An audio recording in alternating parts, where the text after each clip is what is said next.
Hello students, स्वागत है आप सभी का मेरे YouTube channel science maths classes by Raj में। आज हम आपके लिए लेकर आए हैं प्रकाश का अपवर्तन। इंग्लिश में इसे रिफ्रैक्शन ऑफ लाइट कहते हैं। ये क्या होता है? यदि हमारे कोई दो माध्यम हैं,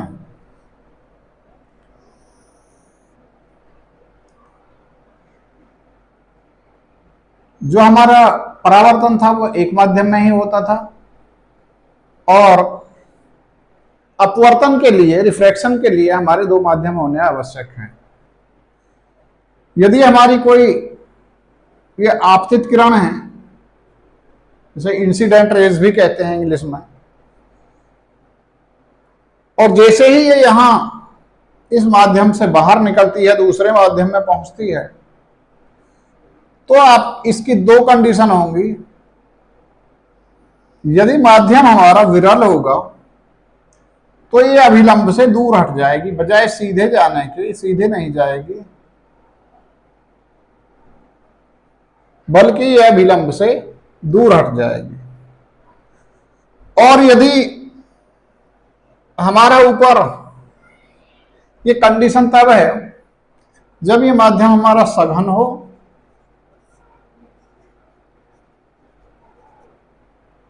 और ये माध्यम हमारा विरल हो।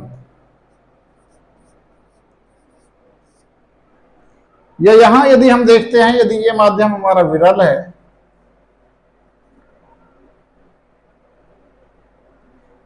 विरल माध्यम, और नीचे यदि सघन है, और यहां से हमारी ये कोई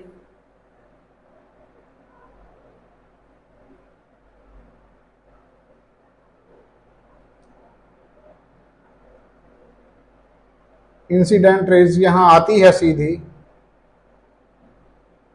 और यहां गिरने के पश्चात यदि ये अभिलंब की तरफ झुक जाती है,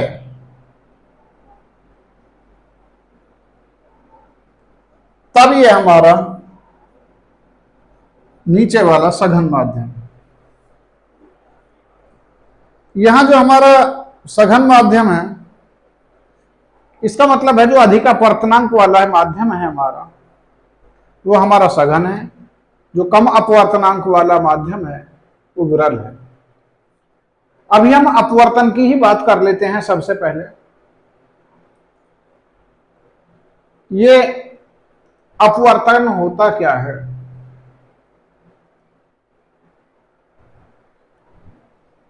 जब कोई प्रकाश की किरण किसी एक माध्यम से दूसरे माध्यम में जाती है, मैं यहां आपको परिभाषा लिखवा रहा हूं, चाहें तो आप लिख सकते हैं अपवर्तनांक, अपवर्तन।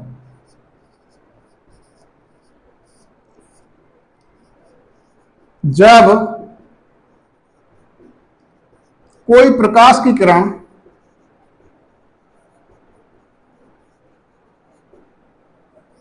एक माध्यम से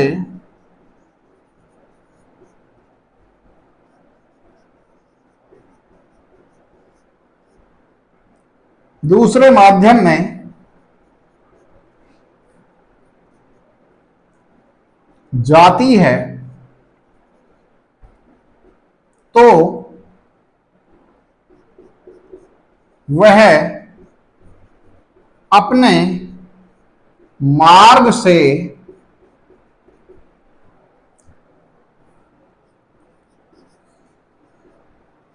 विचलित हो जाती है।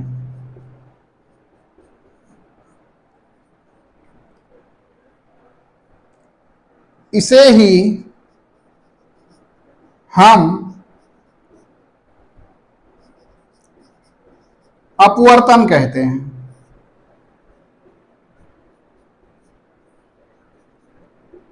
अपवर्तन का मतलब रिफ्रैक्शन कहते हैं। अब यहां हमने शब्द लिखा, जब कोई प्रकाश किरण एक माध्यम से दूसरे माध्यम में जाते हैं तो अपने मार्ग से विचलित हो जाती है। अब ये उसके माध्यम के ऊपर निर्भर करता है कि वो विचलित किस साइड में होगी। ये हमारा अभिलंब है, ये हमारी आपतित किरण है।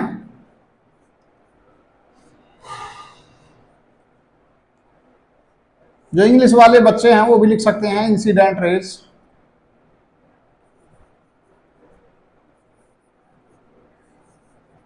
इंसिडेंट रेज और ये अपवर्तित किरण।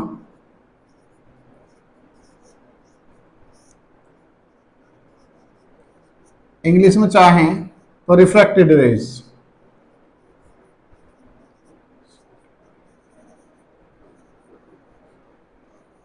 Refracted raise. ये जो सघन माध्यम है यदि उससे विरल में जाती है, विरल का मतलब है इसे सघन को कहते हैं इंग्लिश में optical denser media. Optical denser media.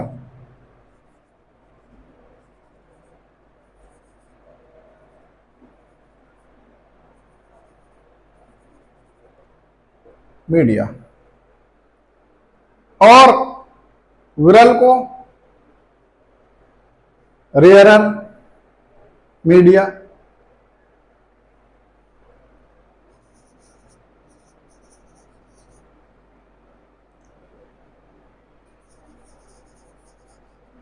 तो आपको ये ध्यान रखना है यदि हम इसमें जाते हैं, ये सघन है जिसका अपवर्तनांक अधिक है। ये अपवर्तनांक क्या होते हैं ये अभी आगे आएगा, आप देखना। तो ये हमारी ये रियर है, विरल है, तो ये अभिलंब से दूर हट जाती है, इस बजाय सीधी जाने की दूर हटेगी। और यदि ये ऊपर विरल है नीचे सघन है, जिसे हम कठोर माध्यम कहेंगे, मान लीजिए ये वायु वाला माध्यम है ऊपर वाला, और ये हमारा कांच वाला माध्यम है,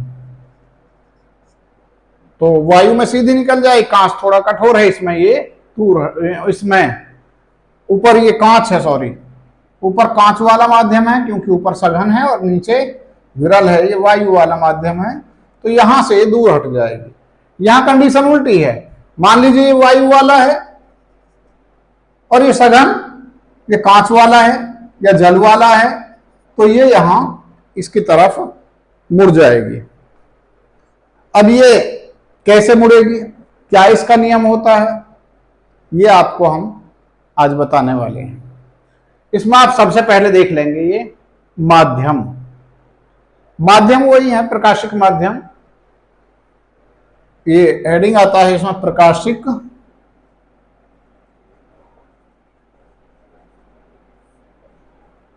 सघन माध्यम। ये प्रकाशित सघन माध्यम क्या होता है?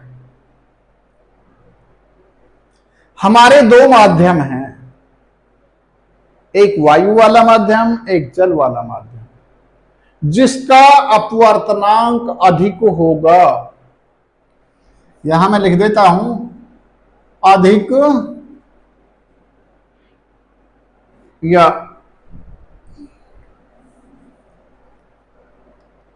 दो माध्यमों में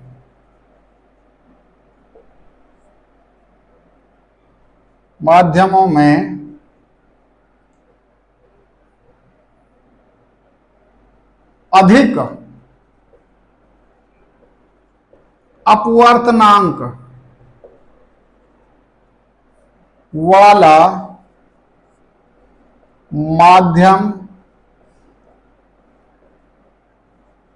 सघन माध्यम कहलाता है।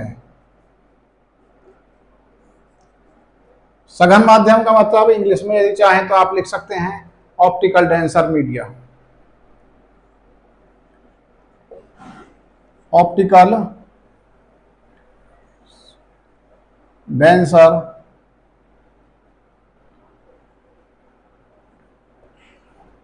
मीडिया। और ऐसे विरल माध्यम की आप लिखना चाहें लिख सकते हैं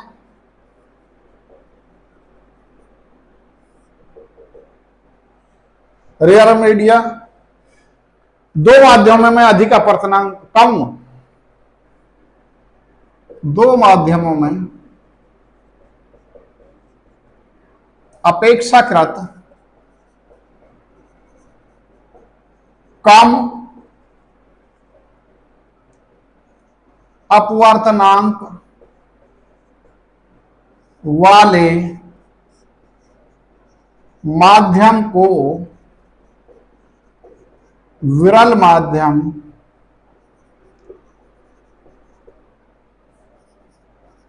कहते हैं। यह आपका हो गया विरल माध्यम। अब हम आते हैं अपवर्तन के नियम। जो इससे अगला पॉइंट है वो है हमारा अपवर्तन के नियम।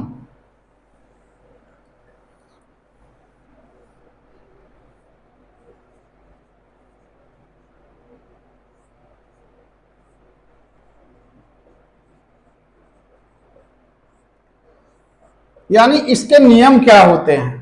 वैसे तो नियम भी इसी से आ गए हैं, लेकिन फिर भी क्या होते हैं। इंग्लिश में हम रूल ऑफ रिफ्रैक्शन,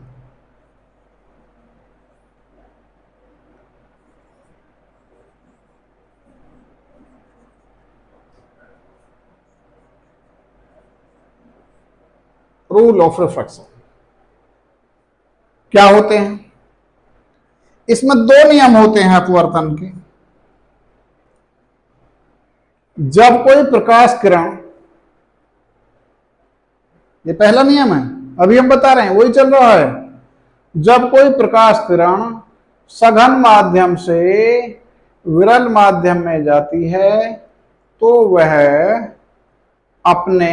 अभिलंब से दूर हट जाती है। और यदि कोई किरण विरल माध्यम से सघन माध्यम में जाती है तो वह अभिलंब की तरफ झुक जाती है। एक चीज और यहां, जब कोई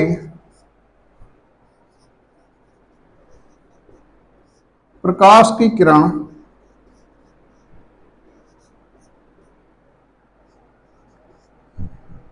विरल माध्यम से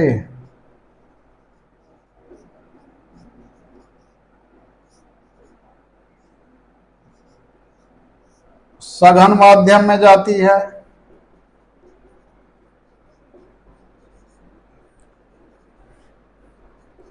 तो वह अभिलंब से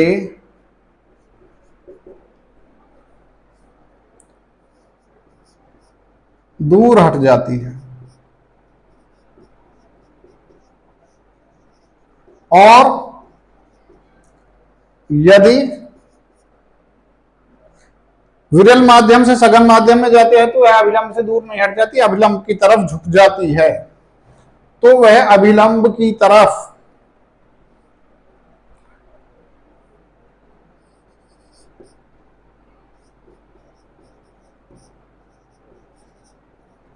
झुक जाती है। और यदि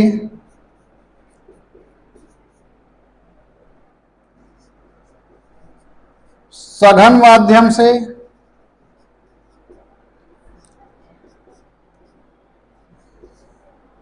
विरल माध्यम में जाती है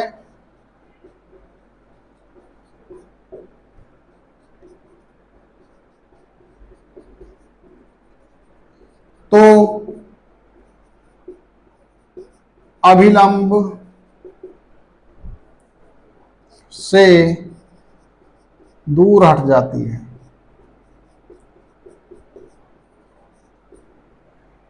और यहां फिर और लिखें नंबर 1 इसी में, ये एक का फर्स्ट लिख सकते हैं, इसे सेकंड भी लिख सकते हैं। आपतित किरण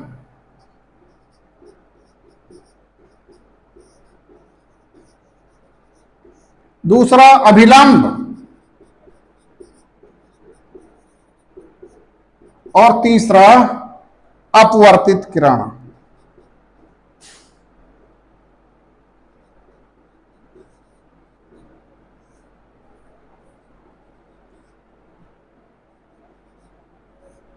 तीनों एक ही तल में होते हैं।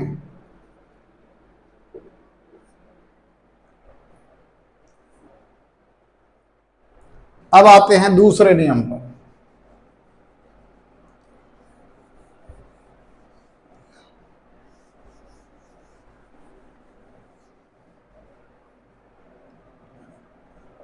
आपतन कोण की ज्या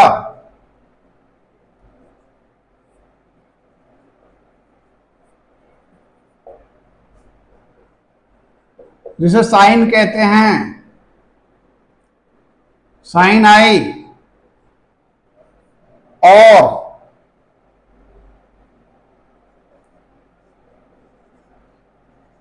अपवर्तन कोण की ज्या साइन आर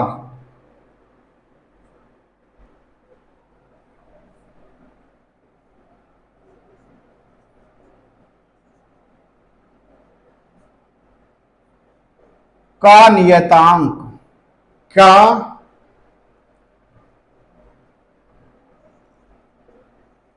अनुपात एक नियतांक होता है।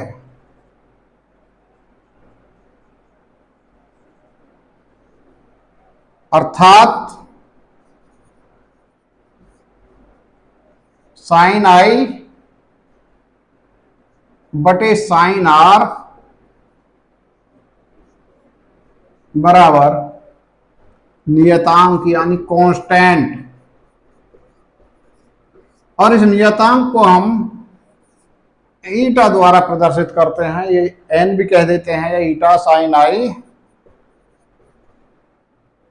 Upon sine r. और sine i upon sine r को हम स्नेल का नियम भी कहते हैं। स्नेल का नियम,